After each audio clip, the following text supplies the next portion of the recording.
firstly that it is a very powerful business model for the 21st century, and we do need to think about alternative ways of structuring how businesses are owned, and employee ownership is a very important part of that.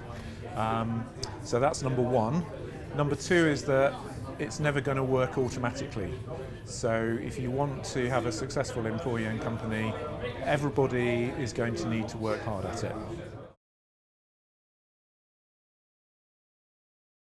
Well, there's probably more than one key.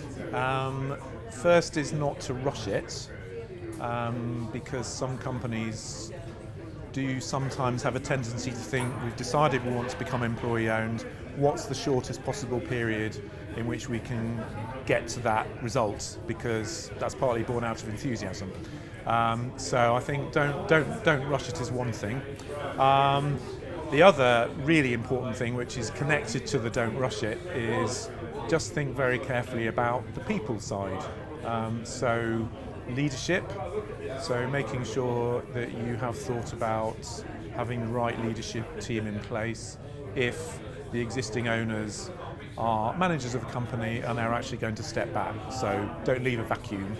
And the second thing, it sounds obvious but it often does need saying, is think about this from the perspective of the employees.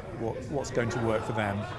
What's good about employee ownership? Don't just assume that they'll get it immediately, and that's something you also have to work quite hard at.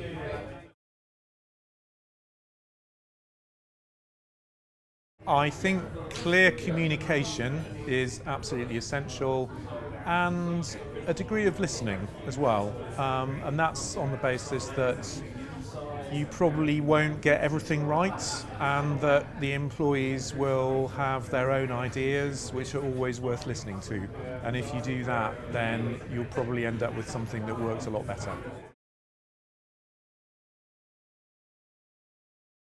Very good. I think it worked very well. So what I liked was that everybody got the chance to speak. Everybody was listening.